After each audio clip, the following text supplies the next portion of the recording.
And it's hard because I'm rich. I'm rich. I've been a very successful guy, very successful businessman. Donald Trump has built a brand and a political campaign based on his business success. Well, I made my money as a successful private business person.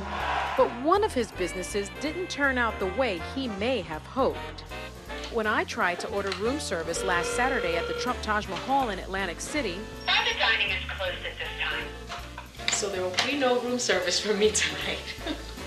That's because I was here on the last night of its existence.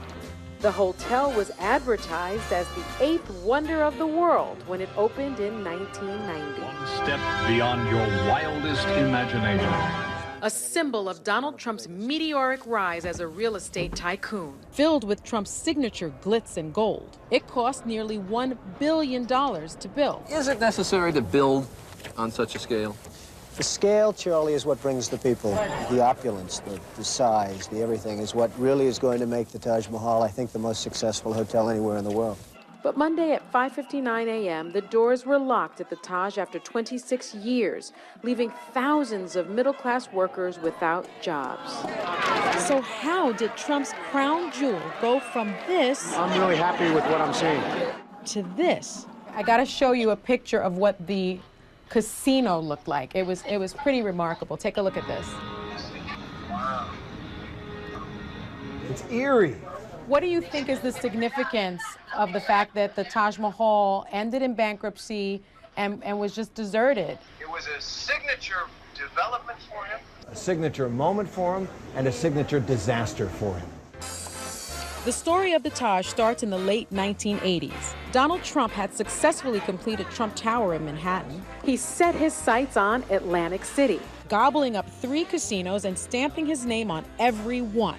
The Trump Plaza, Trump Castle, and the grandest of them all, the Trump Taj Mahal, which he got for a song after the original owner couldn't complete construction. He threw a grand opening as lavish as the hotel itself, the whole spectacle captured for Robin Leach, journalist to the stars. The guest of honor, Michael Jackson. 75,000 fans nearly swept away supermodel Elle Macpherson, but they didn't stop the casino take topping $2 million for the day. That multi-million-dollar haul might sound impressive, but one man said he knew it wasn't sustainable. Marvin Rothman, a gaming industry financial analyst. And I said, well, why would you want to have 3 casinos? One is going to cannibalize the other. Just weeks before the casino opened, he told the Wall Street Journal, when this property opens, he will have had so much free publicity, he will break every record in the books in April, June, and July. But once the cold winds blow from October to February, it won't make it. The market just isn't there. These are the quotes that made Donald Trump angry. Live it. What came next made headlines. Nightline covered Rothman's story. You apparently saw things with some clarity, yes, at least as far as the Taj Mahal was concerned, and yet when you spoke out on that, you got canned. Donald Trump was so upset with Rothman's grim prediction for the Taj Mahal that he is said to have called up his boss and said either make Rothman apologize publicly or fire him. They fired me on the spot. Rothman says what really worried him about the Taj Mahal was how he says Donald Trump had financed it with an extremely high interest loan. The Taj would have to make close to $1.3 million a day to break even. No casino in the world ever had that kind of number. But Rothman turned out to be exactly right about the Taj. It could not bring in enough money. And a little over a year after it opened, the Taj Mahal filed for bankruptcy, and Trump's other 2 Atlantic City casinos followed suit the next year. Was he a good businessman when it came to casinos and gaming? Absolutely not. Rothman went on to sue his employer for wrongful termination, and a judge found in Rothman's favor, awarding him $750,000. He also sued Donald Trump for defamation of character. Trump settled that suit out of court with no admission of wrongdoing. But Trump had other problems with the Taj Mahal. It was the toughest construction job I've ever had. Toughest construction job most people have ever seen. One of those involved in the Taj's construction was Martin Rosenberg. Had I known that Trump was going to take over the job, I would have never done the job.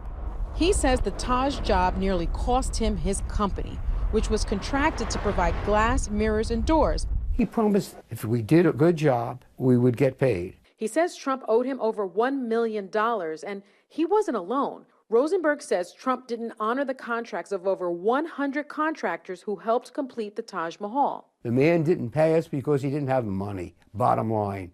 It's Marjorie McAfee with ABC News. I wondered if you might consider doing an interview with me. Getting other people like Rosenberg to talk to my producer for this story was extraordinarily difficult. I sent him an email to confirm, date and time for this past weekend, and he literally vanished. But Rosenberg would speak because he's already gone head-to-head with Donald Trump. You took on Donald Trump. Somebody had to do it. Rosenberg and 6 other of the contractors banded together on behalf of the entire group and forced a meeting with Trump. I had a telephone call from Mr. Trump's personal attorney. I said, we want to get paid. He says, well, how can I stop this meeting? I said, it's relatively simple. Give me a check. After several rounds of negotiations, Rosenberg says he and the other contractors settled with Trump for less than what they were owed, with devastating results. Some went bankrupt. Some lost their businesses. We survived because we were very busy in Atlantic City.